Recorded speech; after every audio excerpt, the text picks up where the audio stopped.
Let me begin again. Miss Liz Estrada. Here. Miss Teresa Stevenson. Here. Mr. Tom Sidwell. Here. Mr. Jimmy Sandoval.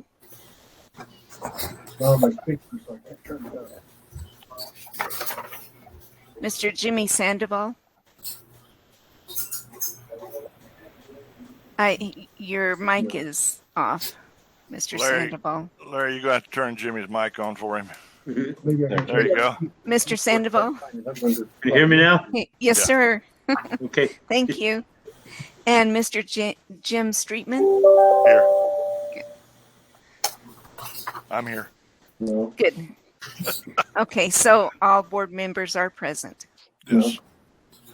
Okay, do we have a motion to approve the agenda? What? Teresa Stevenson, so moved. Okay, and a second, please. I'll second it, Jimmy. Okay, roll call, please. Okay. Miss Estrada. Yes. Miss Stevenson. Yes. Mr. Sidwell. Yes. Mr. Jimmy Sandoval. Yes. And Mr. Streetman. Yes.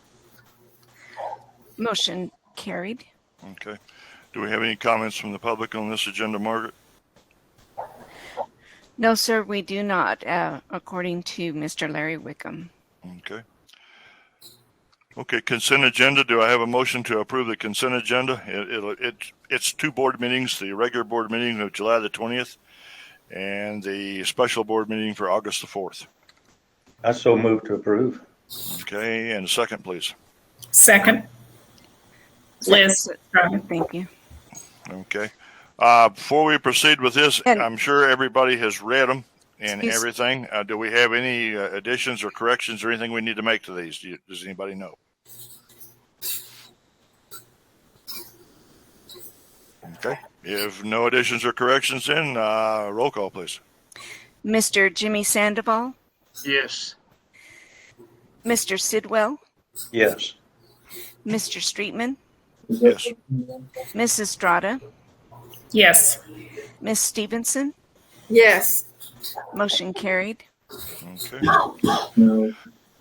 I don't have anything to report right now at this time, so I guess we'll go right on to the president's report. Dr. Bush, you're up, sir. Okay. Thank you, sir. Mr. Chairman, members of the board, I am very happy to meet with you this evening because I have some wonderful news to share with you. Last Thursday was the most recent data update for us.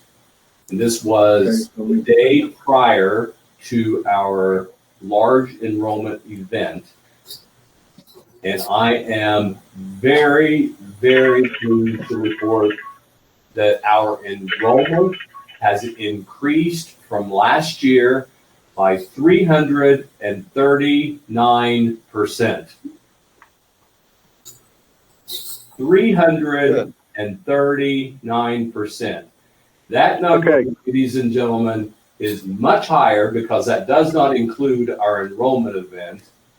And I have to give a huge shout out to Dr. Roundtree and Josh McVeigh because they stepped in and took really aggressive actions after the retirement of Dr. Kennedy and led some major changes in the way that we were recruiting and enrolling our students.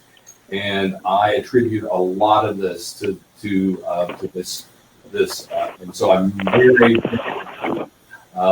in my opinion, that's the headline of tonight. I have lots of good things to share with you, but this is far above what we are seeing nationally and at schools across the country in their COVID recovery. So we have got a system in place that is responding to COVID recovery in just phenomenal kinds of ways. So Just some other pieces of information for you in addition to my report. I'm also extremely happy to share with you that before this upcoming semester, we will have 85 new Field Corps students participating. That's over the next semester we see coming. And those will be in 3-hour credit courses with a total of about 255 credits for new hires within Field Corps. This doesn't even include the recertification students. These are new, 85 new ones. I want to share with you as well that Dr. Roundtree has been out working around the city, and she has identified a population of students who are very interested in beginning school. They want to come to college, but they were identified in low-income housing. So this is identifying a low-income population. So we are taking aggressive steps, and we found out that the reason they weren't coming to college is they didn't have transportation. So we are taking our 15-passenger van, we will be working within our structured block scheduling for next year, and we will actually sort of be running a school bus to bus these students in. I am so proud of this because this is breaking the cycle of poverty that exists in these families in many of these cases by getting them opportunity to get education and be able to improve their lives. If that isn't good news, folks, I don't know what is. Okay? And the numbers, I don't even want to share with you the numbers that Dr. Roundtree is working with right now, but it is potential for the spring as many as 50 new students, and in a year from now, up to a potential of 500. So those are some really staggering and wonderful opportunities to serve a population of our students, of our community that is in such need. And when it came down to making a decision between gasoline and getting to school and food, we're providing them the gasoline by running that 15-passenger van and getting those students on our campus. I couldn't be happier. And I think this is terrific news, and a real shout out to Dr. Roundtree and going out there and doing that. The rest of us within the executive staff will be participating with her. We're going to be going out to these sites and doing registration on site. We're going to be doing a little hot dog roast at these locations to work with these new students and get them registered and sort of orient them into college in that process. So all of us will be very involved in that. I attended the Board of Education meeting last night for the Tucumcari City Schools. You know that this they have offered a piece of property between our buildings and the Armory to be used for a residence hall. Great news out of that as well. They continue to support that idea. They have returned to us their answer on that, and they're willing to give us that property. The only thing we need to do now is to, in order for them to get the property to us, is that we have to have a plan of action and a set of plans to move forward. And as soon as we do, they'll hand us over the property. So I spoke to that board. I spoke to them last night and also extended our hand that we were, I considered post-secondary and secondary education one seamless pipeline of education for our community, and that we would be reliable partners to help them in their dual enrollment efforts and do what we can to support them. So a lot of good news coming out of that. They will retain that property and use that property until we have a plan in place. With that, I want to transition to another point. On Monday, I received a call from an investor who I can solidly vouch for, who is working with a developer, and he called me somewhat out of the blind and asked if we would be interested, if we had any interest in developing more student housing. That the investor is willing to put up the student housing, and I said, "Are you kidding?" I've been to 3 organizations this week begging for more housing, and I'm pleased to report and disappointed to report that our Stampede Village is full, and that we've had to take an overflow, and the Best Western has been an incredible partner for us. They reserved an entire wing of the Best Western so that we could house students there, and we have a number of students housed at the Best Western. So when they called me on Monday and said, "Do you think you need more student housing?" It was a no-brainer for me. I said, let's talk and let's see what we can discuss. And this is something I think that we need to discuss more as a board, but certainly that housing is important. I will add to that I discussed it with them about adding what I'll call an academic village, just for the sake of giving it some distinction between student housing. And the academic village would be a place that we could offer luxury style apartments, granite countertops, solid wood cabinetry, so forth and so on, for faculty that are moving into our area to work, staff that are moving into our area of work, vice presidents like Dr. Roundtree, who's living in the Best Western. So we're in a great need for some better quality opportunities for them, and they are interested as well at putting in some more luxury level types of accommodations for our faculty, staff, administrators, people who may be coming in and moving to Tucumcari, and seeking more advanced housing there. So that's also a great opportunity for us. So add some granite countertops, everybody will be happy. So we'll be in good shape there.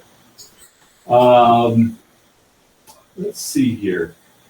I began to develop the framework for the development of our strategic plan. So I wanted you to be aware of that.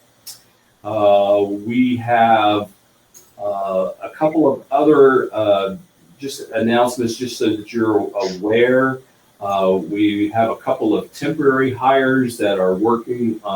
We needed an extra temp person to work on grounds and maintenance, so that's taking effect, as well as we have a temporary person assisting in IT. We due to some illnesses, IT is running shorthanded right now, so we're dealing with that with a temporary solution. Josh may highlight later, but he's receiving some additional help, or will be.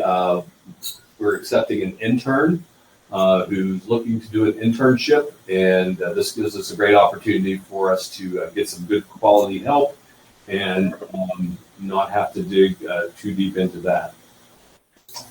Alice Johnson, who had retired, has come back to help out a little bit in a part-time capacity, especially during the rush season, and so things are working out well as well there too. So just I'm not going to, of course, you get my reports and you can read those, but just a few highlights for the report. Things are moving very well in the partnerships with our university partners, so that for those students who seek to pursue a baccalaureate completion, they will be able to do that.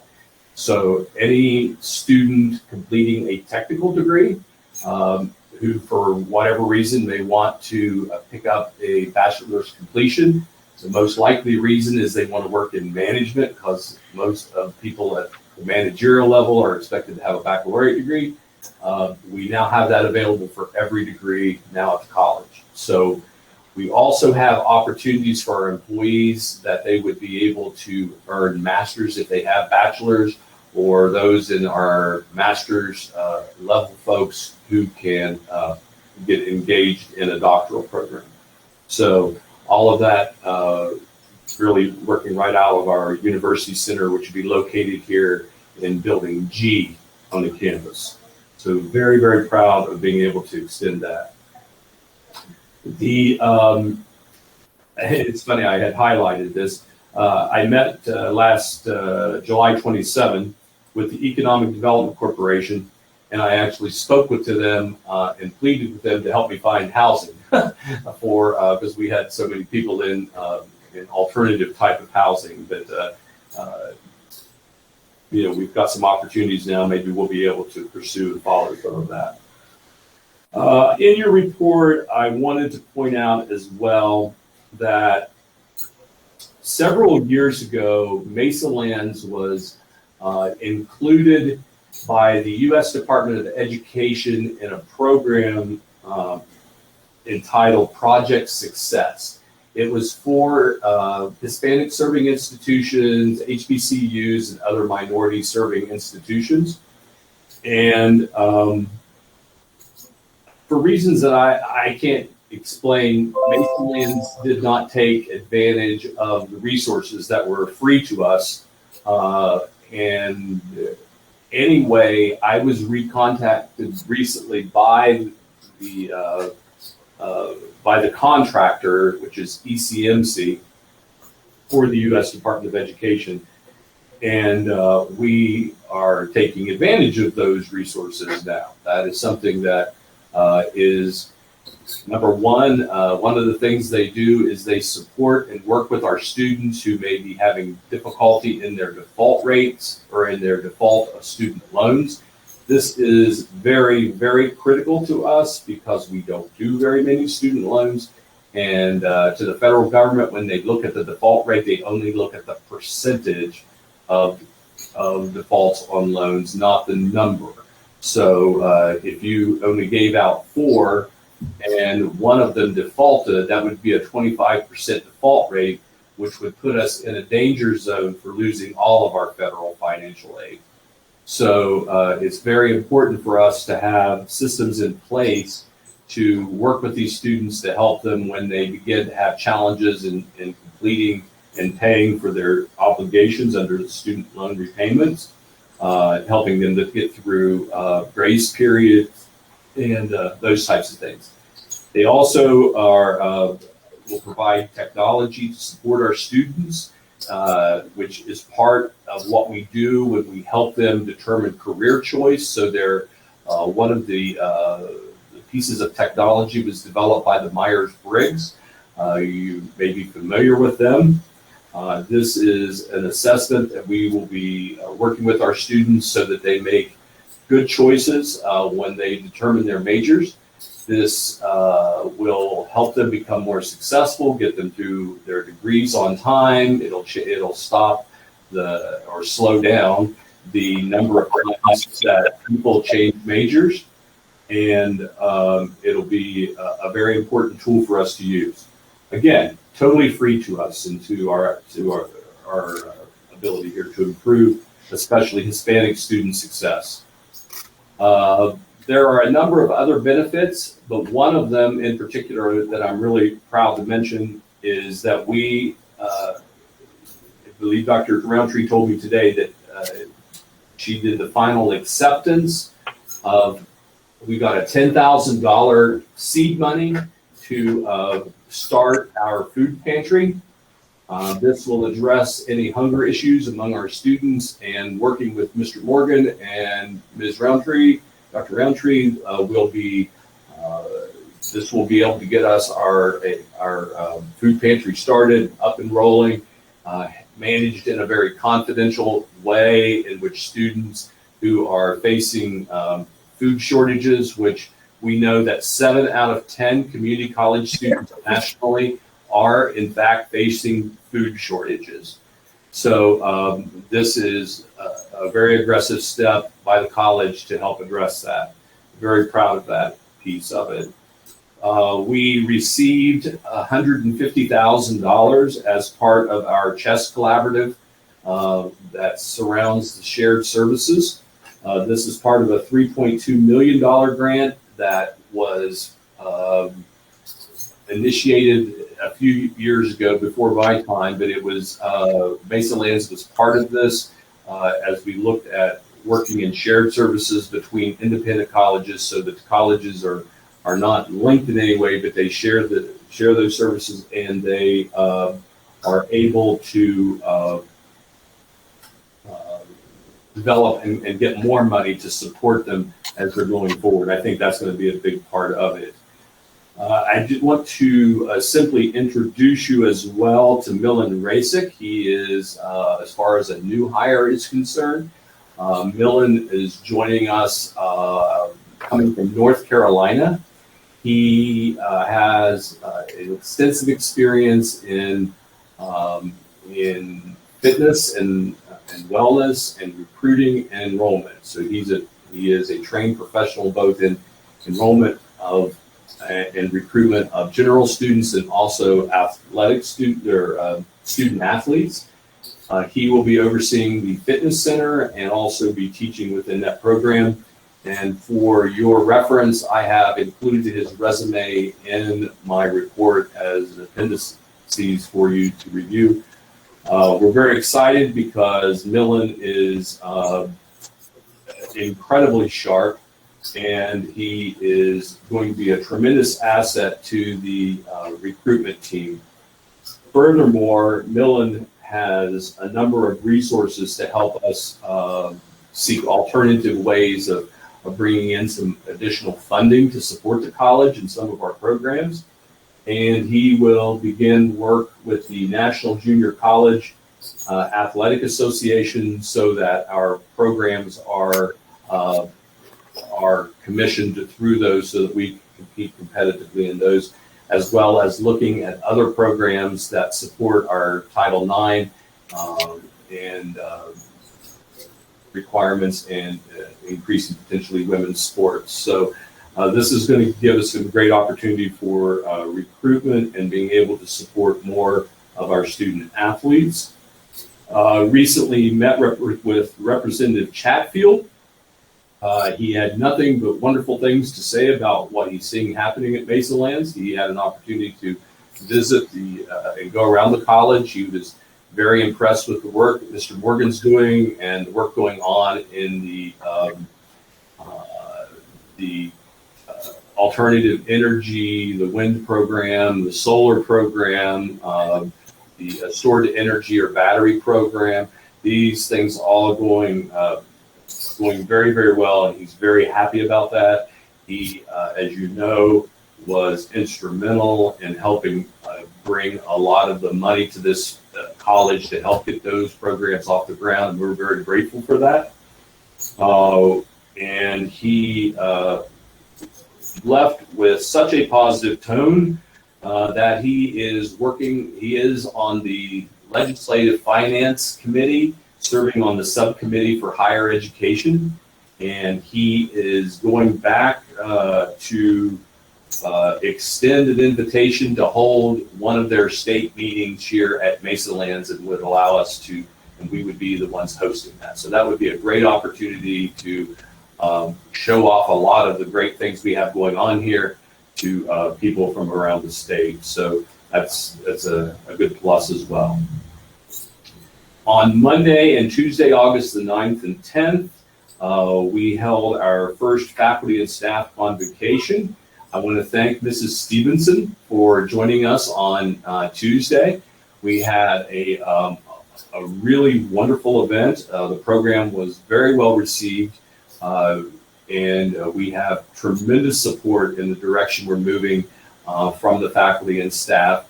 And I'll just pause a second and yield to Mrs. Stevenson, see if she has anything she'd like to ask or add to that, because she did spend the day with us, and we're very grateful that she joined us. Anything you'd like to say about that event, Mrs. Stevenson? I enjoyed meeting Dr. Fernandez and enjoyed what everything he had to say and some of the initiatives that he has helped with. I thought it was a good day. Great.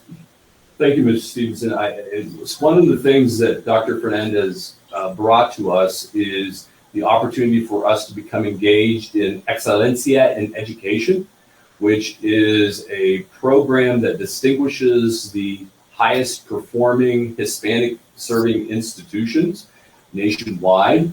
There are only about somewhere about 25 of the more than 600 HSIs that receive this particular seal of approval.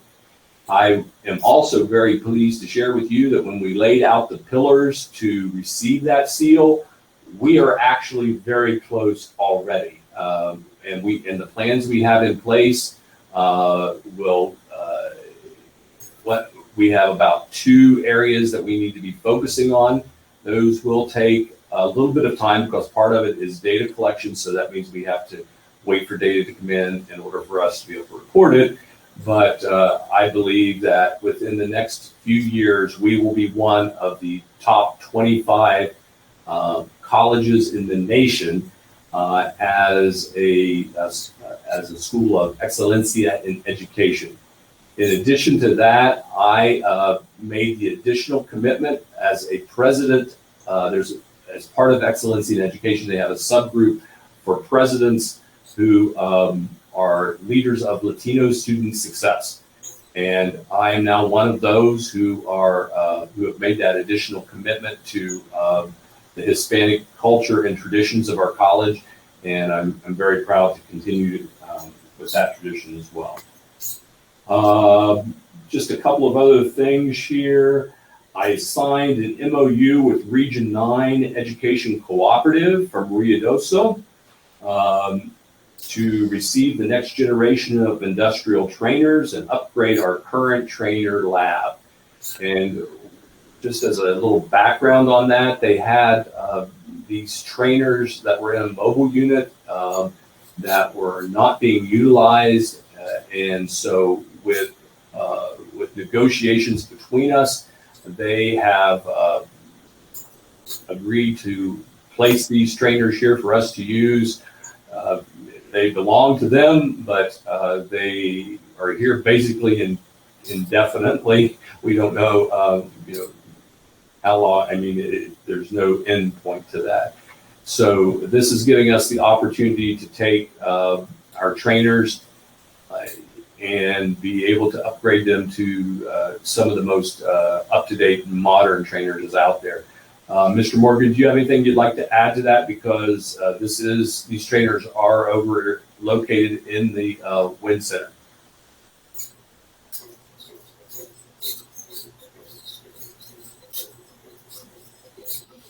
Sorry about that. Can you hear me? Yes, you're fine. Okay.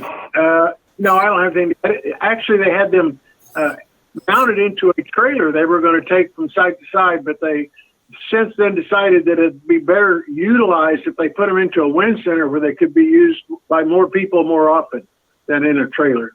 So, and we're very fortunate to get them. They are some very high quality type trainers. You'll have to come over and see them when you get a chance, and we get them all mounted and set up. Exactly right. Thank you. Just a reminder to the board, the Association of Community College Trustees will be holding their ACCT Leadership Congress in San Diego on October 13th to the 16th. I strongly encourage the board to consider sending someone, 2 or 5 of you to attend this. It's a great opportunity to learn about what's happening out there and to get engaged. And I know that many of you have already attended these events in the past, but I wanted to make sure that was brought to your attention. I will say that the early bird registration discount is still in effect until the end of August. So if you're interested in attending this meeting, please get a hold of me as soon as possible, and we'll make sure that we get you registered and saved you a few $100s in the process. So wanted to mention that. Now, in my upcoming sort of some amendments and things have changed since I prepared my notes for you last week. So I've been in contact and working with Senator Clinton Hardin, as you know, who is a tremendous asset to us. He has recommended that I attend the Legislative Finance Committee on Workforce Development. So I will be traveling to Las Cruces tomorrow to meet with them regarding that, as well as the following week with the Legislative Finance Committee, but this would be the Subcommittee on Higher Education, and I'll be traveling to Taos for that. The rest of the notes are in there. I just have really two other things to say real quick, and then we'll move on. The first of all, there is a section in there in reference to the investiture ceremony, which is traditional. We've talked about this as a way of not only supporting a new and an exciting direction for the college, and also helping out some of our subsidiary organizations like the foundation and student organizations. But I've made the decision to ask the board to postpone this event as a result of the increase in the Delta variant. I don't think it's prudent right now to bring people in from across the country unnecessarily at this point. So this is something that is traditional, but it's not absolutely required by any means, and it doesn't take away from my work in any way, one way or the other. So I think it's in the best interest of the college and the community to not plan on extraordinary gatherings. So I'm asking that, and I've instructed the investiture committee to stop planning at this point, and we'll look down the road to see if there's a better date and a better time in an era when we don't have to worry about people becoming ill. Speaking of which, I will wrap it up with a little bit of COVID update. We have this evening received word that at least one member of our campus community has been exposed to COVID and is now working from home. After only being open 3 days. And this is a concern, obviously. We are one of only 2 or 3 schools in the state now that has not mandated the vaccine. This evening, the governor issued a notice that the state has returned to mandatory masking, but we had already implemented that. And I am continuing with a number of efforts and with the support of my executive staff to hold back as long as humanly possible from being forced into mandatory vaccinations, because I do respect people's rights to make those decisions, and I don't want to get into people's business at that level. But I'm not certain. I can't tell the board with any great certainty that day won't come. It's becoming increasingly difficult. Universities have all now required all students and employees. About 7 or 8 out of 10 of the community colleges have done the same thing. And so the pressure, the reaction of what we're beginning to see on campus is of concern, but we are strictly enforcing the masks and hope that we don't get forced into that problem. I have spoken this evening with the superintendent of schools. He is also facing a crisis in the public schools, here, and I'll just leave it at that. It's for him to make his conversation, but he's also facing a number of COVID challenges, and they've only been in school for 3 days. So we'll keep you abreast of that best we can. I guess when I speak to the president every 2 weeks or more frequently, sometimes regarding COVID, different schools have handled these decisions differently, and I will follow the direction of this board of how you would like to proceed as things become more complicated with the COVID situation. I can certainly see this as an issue that would be an administrative decision, but many of the colleges have taken the step as well that the boards have weighed in and made decisions based upon how it affects the school as well. So I'll lean on you for some direction so that we can keep everything fully transparent and that we're working together and collaboratively for the best interest of our schools and for our students and our campus community. I have attached in my appendices a copy of the program of our convocation. You can get an idea of that. I've given you the information regarding Dr. Fernandez, who was our keynote speaker, and as well as Professor Mylan Rasick's resume. And that concludes my report, Mr. Chairman and members of the board. If you have any questions, I'm pleased to answer those. Okay, questions, anyone? Nope. Okay, the ball is still in your court, sir. You've got a process for introduction proposal policies? Yes, yes, sir. I have before you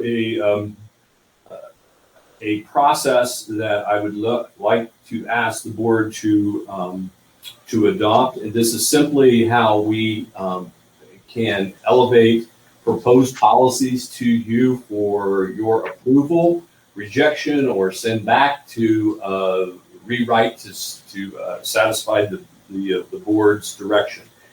We're currently in a position where we do not have a comprehensive policy manual.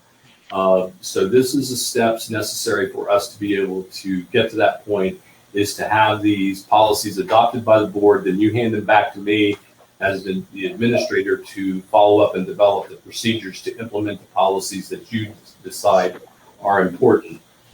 As we move forward with student success, there will be some policies that we will do or we will need. They don't necessarily, they can be handled as procedures and not necessarily as policies, or we can escalate those and bring them to the board as policies for approval.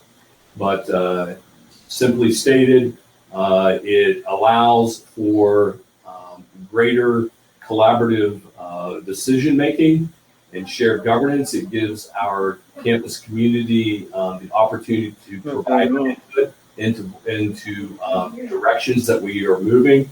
It allows us to refine and bring policies, proposed policies. We're not writing the policies, we're only proposing them to you, and then you may make the decision then as to what you see as appropriate.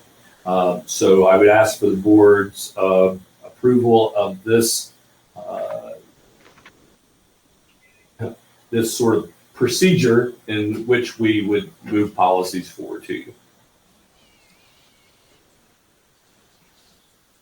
Okay, comments?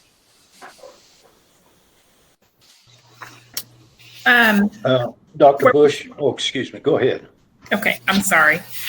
Where it states that policy would be presented to the campus community for 7 days of review, who would be included in the campus community? We would post it on the website under proposed policies, and it would be there. And so anybody that wants to look at it, comment on it, there'll be a link for them to reply back if they have any comment to that. Mrs. Stroud, it's a great question.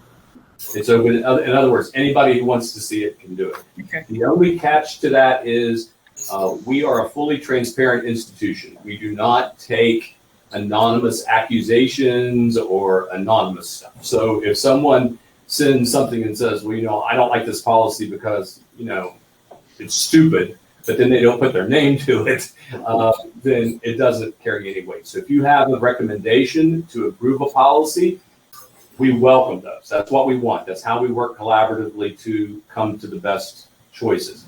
But but nobody does that anonymously. And my question is, is there a process where the faculty approves the proposed policy Yes, sir. before it comes to the board? Okay. Yes, sir. The faculty is one group who actually has the ability to begin to propose a policy. So they may develop a proposal. They begin to escalate that up. It gets reviewed by the entire President's Cabinet, which represents all the campus community constituents and stakeholders. They generally refine it. They work with the faculty to revise it, make sure that the intent didn't change, those types of things, so that faculty are able to elevate their issues as well as policies. They ultimately end up in my lap. I take a look at it and say, okay, is that a policy?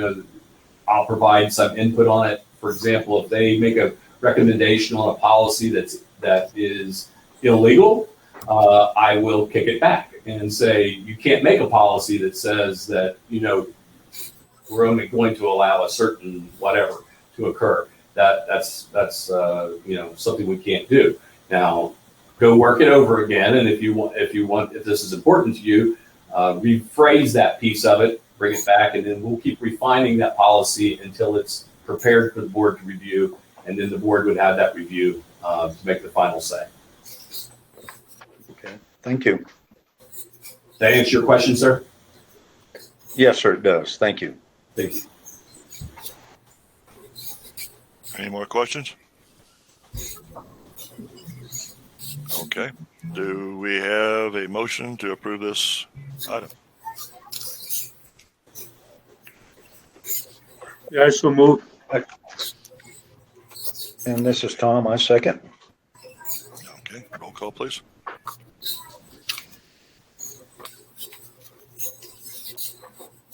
Miss Estrada, Yes. Miss Stevenson, Yes. Mr. Sidwell, Yes. Mr. Sandoval, Yes. and Mr. Streetman. Yes. Motion carried. Okay. Thank you. Thank you, members of the board. The last item I have before you is simply asking you for a resolution. We have had this discussion in the past. You've given me wonderful support. And again, I know even recently with Ms. Stevenson attending our event, it was certainly a visible act of support. But I would like to have this memorialized, that we have support for our student success from the highest level of our organization, the Board of Trustees, to every member and every person at this college. It also charges me with the responsibility of implementing any initiatives or interventions, policy, or not policies, but the application of those policies and procedures in order to support student success. So it's basically what it's doing is it's focusing on what we refer to here as our 3 strategic goals: to improve student success, to reduce the barriers to student access, and to prudently manage our resources. And it's just simply a resolution. Okay. Do we have a motion? Liz Estrada, so move. And a second, please. Second, Jimmy. And roll call. Miss Stevenson, Yes. Miss Estrada, Yes. Mr. Sidwell, Yes. Mr. Sandoval, Yes. and Mr. Streetman. Yes. Motion carried. We thank the board for those decisions, and I appreciate the time you've given me this evening. Thank you. Okay. I guess at that point we move on to Miss Natalie Gillard, Academic Affairs. Good evening, everyone. My presentation is quite short, but I would like to thank the faculty for all their help in advising our students this fall semester, as well as helping them successfully enroll in their classes. And I think that we should note that our faculty are a wonderful group of people that go above and beyond, and they are willing to help in every way, and they focus on their students. And we are very fortunate to have them all. In addition to that, I would like to say, while I didn't spend a lot of time in the great room on Stampede Day, the times I did go in there, I think the atmosphere and the energy was both welcoming and alive. I thought it was a great day. And as Dr. Bush pointed out, the increase in enrollment even prior to that, could be felt across campus. So I also want to say thank you to both Josh and Hazel for all your efforts in helping us increase the enrollment. So.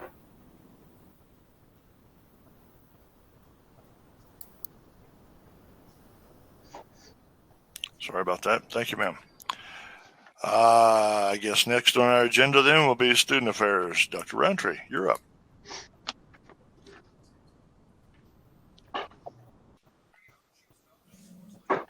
Good evening. Thank you so very much. It's been a pleasure to serve in the capacity of just one of the individuals to supervise student affairs along with Josh McVeigh.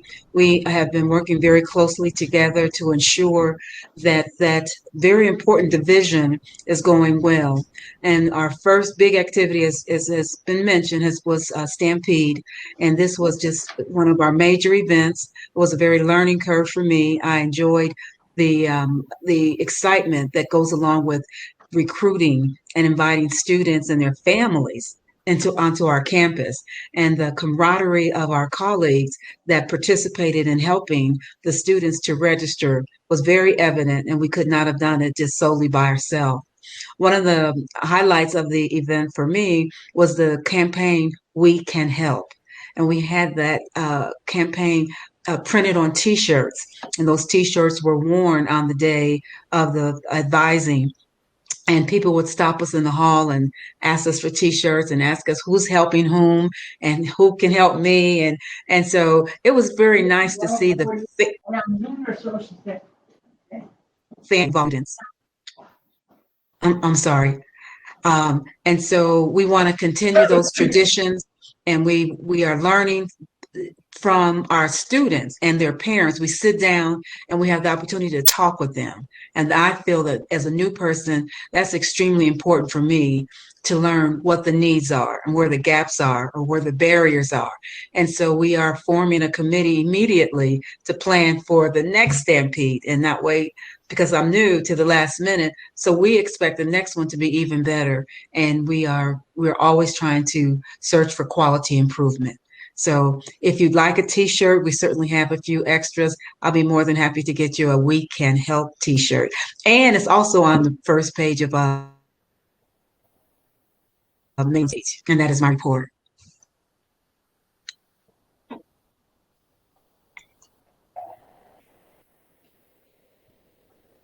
You're muted there, Mr. Streetman. Dr. Roundtree, you have two things, I believe, to further present. Notice of non-discrimination, Exhibit 7. Oh, yes. This has been properly submitted as a action item. One of the issues that I have to address as the student success vice president and also the diversity officer is that we place ourselves in a position to receive federal funding. One of the charges that Dr. Bush has given me is to write the Veterans Upward Bound Grant. And as such, we have to be in complete compliance with the federal government and how we address any of their mandates. One of their most significant mandates is the Non-Discrimination Statement. And so that is why this statement is being presented with the understanding that it will be presented in short form on our website's homepage. Short form means it'll just say non-discrimination, nothing more, and a link statement on subsequent page. This is just one, this is one of several compliance items. We will also identify our commitment to Title IX, and we'll do it the same way. We'll just put title and Roman numeral 9, and then we'll also put the initials ADA, and then we'll meet all 3 of our compliances, and all those will be presented in the exact same manner with a link to the full description of our non-discrimination, our A, and our. Okay. Any questions? I just want to point out, Dr. Roundtree should probably address this point. In the second line up on the non-discrimination statement, Dr. Roundtree, would you like to address the words handicap and disability and the research you found between those 2 words? Certainly, Dr. Bush. The terminology is important, and our terminology is based primarily from the Equal Opportunities in Washington. They put out a statement saying, here is the proposed policy. They do not dictate the exact policy that any institution must use, but their issue is to cover what's called protected classes. So we have covered every protected class. The small nuance is whether or not we use the term a person with a physical or mental handicap or physical or mental disability. And I'm proposing the word disability only because it's a more contemporary and universally accepted word. The word stigma, because it's an archaic word that has a history that is not always favorable to helping persons with disabilities. If you go to the highest office of persons with disabilities, there's something called People First language. And I'm going to put that handout on my webpage when we get to developing me a webpage. And it's just a language that we use to emphasize the value of human beings. And it's called People First language. That person above the ability or disability. And so that's why they propose the word disability rather than handicap.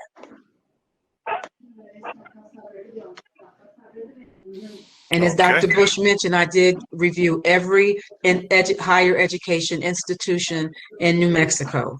And I presented that research to him. And there's only one school in New Mexico, and that's New Mexico State, which is ironic because they do receive federal funds. But every other institution in New Mexico, they use the word disability. Okay. Do we have any questions from anybody? If we have no questions, do we have a motion to approve the notice for non-discrimination? I'll make a motion that we approve the notice for non-discrimination. Okay. I'll second it. Okay. Roll call, please. Mr. Sidwell, Yes. Mr. Sandoval, Yes. Mr. Streetman, Yes. Ms. Stevenson, Yes. Ms. Estrada, Yes. motion carried.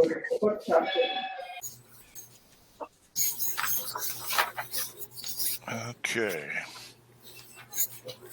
Onward to Exhibit 8, and I'm not sure which Exhibit 8 is. Passport to Student Success. That is something that Yeah, that is a project that I submitted that is a student success initiative that we are going to use on orientation day, which is September the 24th.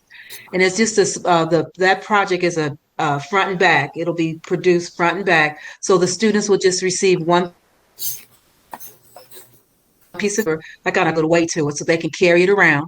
When they go to different offices or tables in the great room, they will go there and they'll learn about that particular student service. They'll get a little dot that you just get at the dollar store. And once their card is filled, then they put their name in for a nice drawing for a Mesa Lance type gift, like a T-shirt, or we have some glasses, all kinds of nice little small gifts that really highlight Mesa Lance. But the purpose of this activity is to get them engaged to access student resources before they need. Some of the resources are just simple, small things like where's parking, or really important things like how do I get help with my laptop. That we put the telephone number on there and the process. You can email or call. And so that is very helpful to students before they have a problem.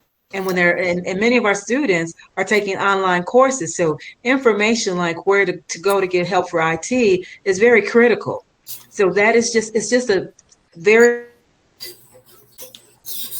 activity. They can do it as a group or do it as an individual, but the purpose focuses on student success. And the more students are comfortable accessing resources, the more likely it is they will get the help when they need it. Okay. Any questions, anyone? If we don't have any questions on that, then I guess we'll move forward with student affairs. Mr. Josh McVeigh, you're up. You got an enrollment report. Yeah, good evening. The enrollment report. So as Dr. Bush pointed out, we're very excited with the numbers that came back at 339% increase for where we were last year, of course, during the COVID pandemic in that situation. So we're very excited about that. I wanted to just express how we got there is through data and, again, strategic enrollment management, which means that we strategically look at our data and we discover ways that we can overcome the bottlenecks that we had discovered in the past. A few examples of that, we had duplicates, we had some stuff in our data that needed to be cleaned up. There was also examples that we weren't exactly, the data wasn't being shared correctly as it needed to be. There was a more efficient way to share that data. So we were able to dig into the process that had been used previously. And then the team is just phenomenal. I call them the A team, which you could say A stands for admissions, but I think it stands for awesome. Just basically, it's the group of individuals that are working together to accomplish enrollment for our students and admissions. And they've worked very hard at being as efficient as possible to ensure our students' success and that they have the access that they need to accomplish their goals and becoming enrolled as quickly and efficiently there at the college. Again, some of those things that we were able to work out was through process mapping as well, because we were able to develop a process that worked effectively. We were able to share our data. Genzabar is software that we use to ensure that we are capturing all the data from the student, but able to pass that along in a master document form where we can all view it from one location. And then we're able to know exactly what students have and what they need so that they can move through the enrollment process. Effectively using that has enabled us to be more successful with our students and our communication with those students as they're coming into the college as well. So strategic enrollment management has been very effective, very beneficial in the success that we've seen and the increase in enrollment that we're seeing currently. Also with public relations, we've again been able to be effective there in reaching out to in effective ways. Again, we are driven by data. Data tells us where we need to be aiming, where we need to be looking to encourage more enrollment. And so that's helped us with our strategic marketing plan. And then, of course, a few of the things you've seen in Dr. Bush's report, including the convocation handout or the brochure that has the schedule and all of that. We were able to design that, put that information out as well as letters and information to the legislature and college presidents to communicate to them the opportunity for them to come and listen to a nationally renowned speaker, Dr. Fernandez, share on with us. And so we, of course, reap the benefits of that and being able to see these wonderful people share with us during that time. And then, of course, Stampede Day, which was fantastically put on by, again, I want to say the individuals who helped with that, our staff who worked so hard in ensuring that we had snacks and food, for the students. We had giveaways, prizes. We, of course, had a morning show on the radio with Karen A. And so to get everybody, pumped up for it and ready, remind them that we had the event going on. And then, of course, at the same time, we wanted to encourage safety. As always, we had a vaccination event going on as well. And that vaccination event was a success. FEMA was there to help us with that. And 39 were actually vaccinated at that event at that time. So we saw a great increase that day. We saw a lot of successes from our efforts there and coordination across the matrix, being able to work through different departments with other individuals to ensure that we're all working together as a cohesive team to find success for our students and ensure that they have the access that they need. And of course, we do all of this by ensuring that we're being prudent with the use of our resources as well. And so I'm just excited about the last couple of weeks and the month that we have seen, also moving into the recruiter position, as we have Mr. Millen coming in to work with us with his experience in recruiting. He's going to be able to share some great information with us there, and we'll be able to harness his abilities and expertise to continue to increase and to grow for the benefit of our students and our organization. So thank you very much.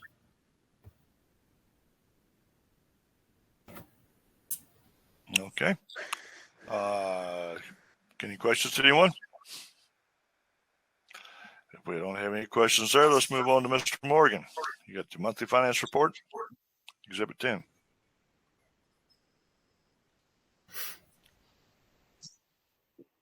I have some text. Can I start with that? Okay, good. Yes, sir. Okay. First off, I'm finally going to be able to ship off those 1,100 solar panels that were sent in, which were basically somebody else's trash. They'll be leaving next week, and I will be getting 9 pallets of 27 solar panels, which I've been promised have been a lot better than what that first shipment was. I hope so, because this will become part of the solar training center that we're going to establish, as well as some solar panels we'll be buying to go along with it. About a week ago, I signed an MOU with New Mexico State University and NREL on a DOE grant. Our in-kind contribution is $75,000, which, given the amount of scope we're going to do, is probably real easy. We're going to have an advisory board meetings 2 a year here. We're going to use our facilities for wind turbine facilities, conference rooms, testing equipment, data collection from the wind turbine, staff time for data collection and testing where applicable, and staff time for consultation with research team on data collection and test protocols. That'll be very easy to come up with 35,000 in-kind contribution. In addition, the intention of this grant is to, first off, find a use for old turbine blades. Old turbine blades are being collected in different trash repositories, people's junkyard and all, and that's, the regulators are starting to get very concerned that people aren't properly disposing of or using old turbine blades. A couple of uses they've been talking about is grind them up and put that ground up material into paving or concrete. That's good, except that's not a very profitable product. So they're going to have to work on that, and they have to take the device to do that to the site itself. But that's all part of this drill. The other thing they're going to try to do as part of this grant is to decide how to determine the blade needs to be replaced before the blade breaks down. Because if you do a repair job, it's a lot more expensive than it's just changing out the blade. I have a comment on my write-up that you'll find humorous, I think. It says roof leaks. And it says, And I was going to say when I shared this that I'm not sure I got them all, but after last night's rain, I got no leak reports at the college. I think you'll agree that we stopped all the leaks. Last night's rain was like a flood. I don't know if at my house I could barely see across the street, which is pretty thick. There, you will probably have noticed that there was a lot of dead plants from the planting we had when we did the repaving at the college. A total of 13 of those are going to be replaced on Monday the 23rd. I think those are the thornless mesquites. They all came in and they were all pretty partly and they died. So we're getting them replaced under a warranty basis. And then I have a comment about gens. All of you know that we've had some gens bars, some accounting things. What we had to do with Larry's help is we had to go in and decide how we could, how could we extract the budget, and how could we also take the state approved budget and put it into the system. Luckily, we've got somebody like Margaret who took the time to type in the budget that was presented to us by the state as approved into the Genzabar. And once we get that certified, Natalie is right now going to certify that entry. Then we'll go ahead and implement that database into Genzabar as the budget for this year. From then on, we will see, like if you do a requisition, it won't say no budget. It'll basically tell you whether you're above or below budget, which is something we've been missing. In addition, once we get done with that, we will go back and pick up the 2021 budget so that we'll have that ready when we get the auditor's report to be able to close that year, to catch up with where we are now. Alco Electric Power has been a real thorn. I've got it to where the Excel engineer is going to come up and fulfill the CID, Construction Inspection Department of the state's requirement that I have the interior inspected by an engineer before he'd be willing to sign off on what we need. I hope to get that done in the next week or so, which will then let us go ahead and proceed with installing the equipment. That's been a real struggle. I had a comment in here about the termite invasion. We lost 3 big bookcases in the business office to termites. They came in through the crack in the concrete, evidently, made it into the carpets and made their way under the bookcases and ate out the bottom shelf of all of these rooms' bookcases. We're going to try to replace them with either nice metal bookcases or possibly put a metal shield down when we put them on the carpet that's in there. We had to replace the carpet because it was too badly eaten up. Okay, we can proceed to enclosure Exhibit 10, financial report. Yes, sir. I don't have the CD report. We've sent letters to the different financial institutions to get me permission to obtain the information I need to do an adequate CD report. It isn't like they've gone anywhere, but in order to give you an accurate percentage of increase, interest, and all that, I need to have up-to-date information. They won't give us up-to-date information, so I'm going to have to go down there and get it. And we sent letters so I could have permission to obtain that information. Okay. I'm not submitting a report on the budget because we don't have it in order yet. Hopefully, whenever the auditor's report comes in, we do the journal of those entries into it, and we bring it forward into this year. Then I can start doing the budget report.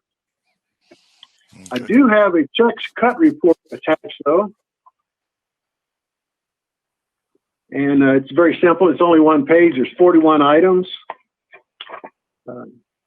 If you've had a chance to look at it, are there any questions about any of the items? Yes, sir. Check number 77793. Legal Shield. Yes, sir. What are we doing with the service for Legal Shield? I believe that's, I believe that's, I don't know. Let's find out for you, Jim. It's the only one I didn't look up. Yeah, we got a lawyer in Albuquerque. I don't know why we're paying for a legal shield. That's what I don't understand. If I may interject, I know what that's for. That is employees. We were presented with the opportunity to purchase individual legal services. And so what that is money withheld from employee accounts. So the employee is paying for this service, and the college simply withholds it from our pay and then submits the check on our behalf. Okay. That's very much. We had something very similar to that when I worked for the phone company. Yes, that's good. Thank you, Natalie. You're welcome. Thank you, Natalie. Thank you.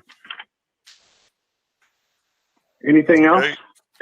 That's anybody else? Any questions on the check register? Check cuts?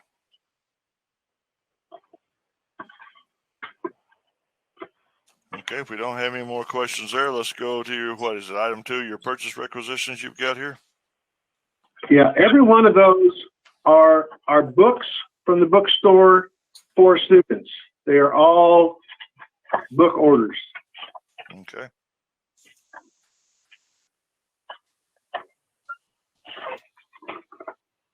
So you want to do these, I guess, okay, on a batch, and we're looking at exhibits 11, 12, yes, sir. 13, 14, and 15. Each Yes, one sir. of them for $50,000 a piece. Do we have any questions? If we have no questions, do we have a motion to approve these purchase orders? Teresa Stevenson, so moved. Okay, in a second. Liz Estrada, second. And a roll call.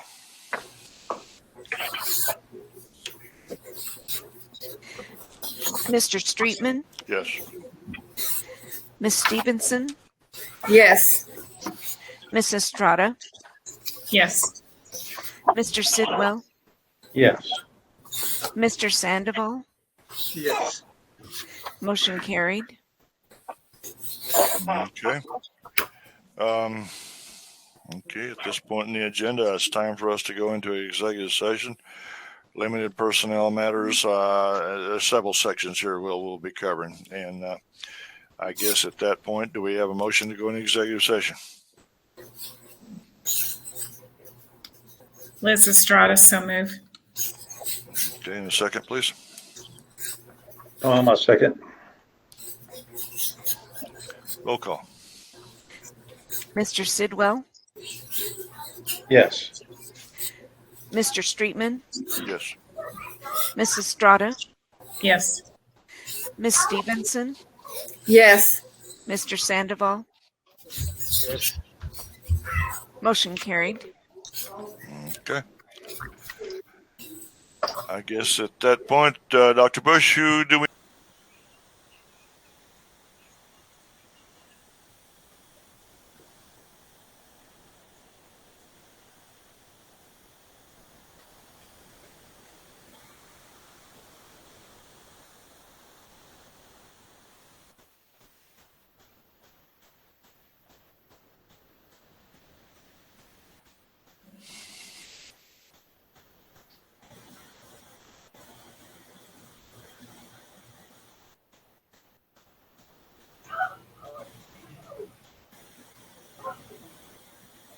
At some point in time, if the board would be so amicable, I would like to have your cell phone numbers so I can occasionally send you a text if something's important.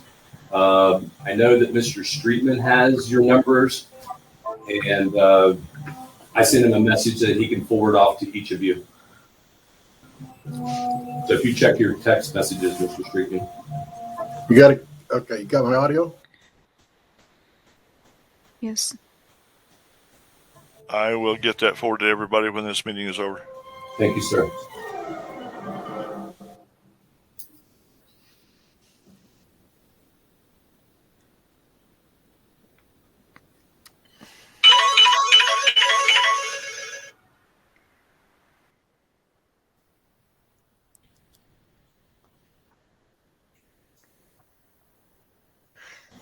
You know, we all spend too much together when we recognize each other's phone rings, don't we? Yes. We know whose phone's ringing. Yeah. Okay, have we got everybody back on here? And I guess my next question is, Larry, are we back up streaming? The stream is running, but we're still waiting on Natalie. Yes, okay, thank you.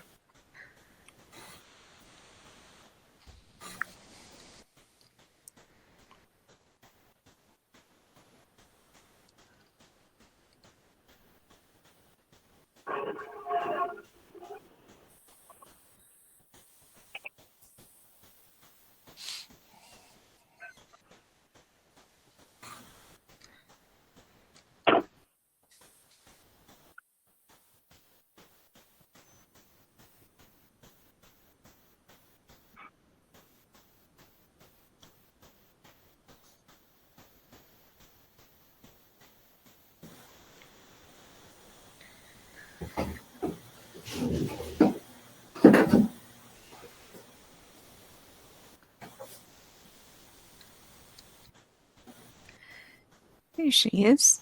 Okay.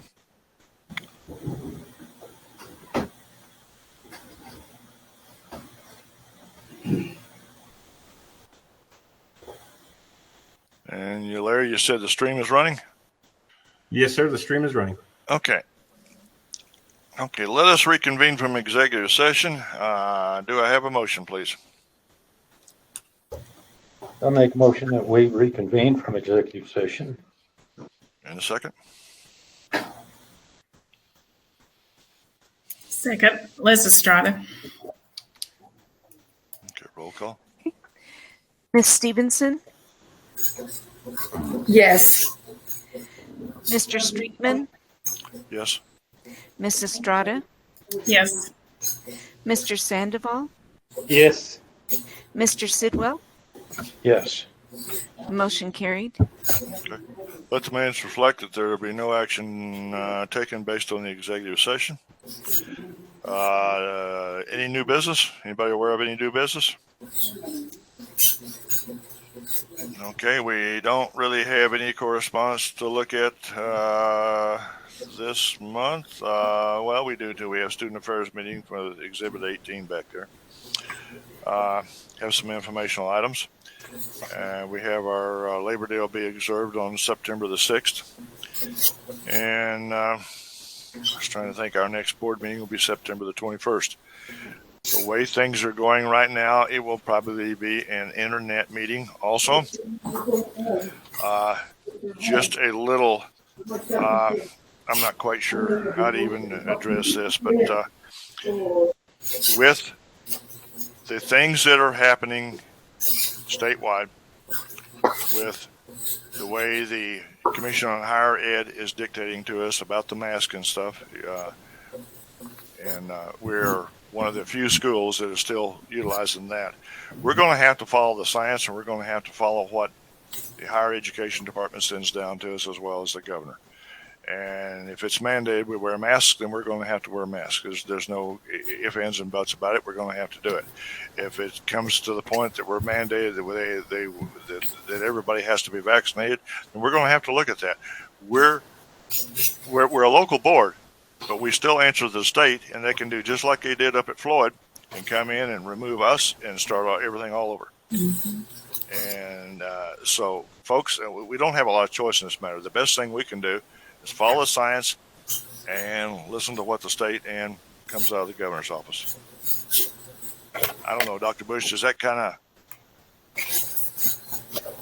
address what you were looking at a while ago? Unfortunately, sir, yes. As I just reiterate, I have tremendous respect for people in making their own decisions. And I have toiled over the decisions I need to make regarding masks and vaccinations and so forth and so on. It seems as though every hour I get pushed farther and farther into the corner. I'm continuing to deal with that. We're simply going to have to look at how it's affecting our campus. If we begin to see we are aggressively enforcing the masking, we're just going to have to see how it goes. And we know we're going to be faced with difficult decisions down the road. Well, I'm Okay. going to say this, that I do have a choice. And if the state wants to remove me, they can remove me. But I'm going to exercise my freedom. I served in the military. I went to war. I did not come home for a bunch of damn socialists to take away my freedom of choice. And if they want to remove me, that's fine. The other choice I've got is to not run for election, because this dang stuff's going to keep going from now on. It's a control issue now. And if that's what it's going to be, then that's the way it'll be. I will maintain my freedom. And that's the way I see it right now. So. Yes. And you and I, Mr. Sidwell, we talked about that recently, and I that's why I said I totally support you, and you're right to make that decision. It's a tough one, sir. Yeah, thank you. Tom, I'm not going to argue with you either. I agree with you 100%. But I just and to me, it's more important. I mean, it's very important to be on this board. This college is very important, but my freedom is more important, because we lose that. You know, Benjamin Franklin said, when you trade some liberty for some security, you will end up with neither. And so we've lost a lot of liberty, we've lost a lot of freedom, and we do not have that security. Just look at what they're doing, see. Talking about a third shot. They're talking about, if you've been vaccinated, that you still have to wear a mask. So, and those are things that we were not told several months ago. So the science is skewed. It's not there. And so, I will maintain my freedom to make my choice for myself. It's my body, my health. I'm pretty dadgummed healthy. And, I've said once before that I'm healthy as a horse, but my wife wants to know which end of the horse. So. Well, if I could just say one thing about that.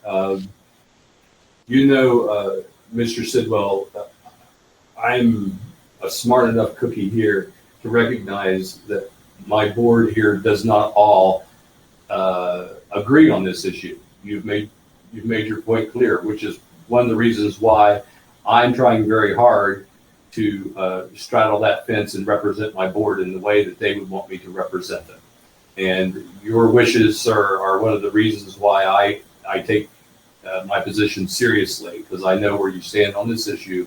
In the same breath, I understand where others may stand in opposition to your position on this issue.